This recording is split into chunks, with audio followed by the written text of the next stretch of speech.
Welcome to the Slop Farm. Enjoy the video.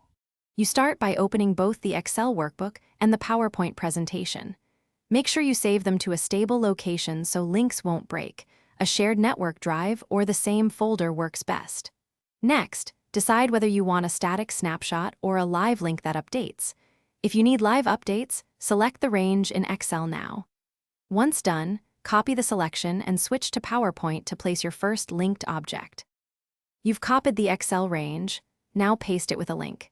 In PowerPoint, choose Paste Special and pick Paste Link as a Microsoft Excel worksheet object so the slide keeps a live connection. This gives you an editable-looking preview while preserving the source link. Resize the object on the slide and use the format options to match fonts and table style. Make sure the linked range in Excel includes headers and any calculations. To finish, test the connection by changing data in Excel and then updating links in PowerPoint via File, Right Arrow Info, or Edit Links. If you prefer a fixed snapshot, break the link after confirming content. Make sure to save both files after updates. Relative paths help if you move the folder. If something breaks, check that file names and paths match, confirm you have read permissions, and avoid renaming the source workbook. If necessary, relink using edit links to point to the correct Excel file.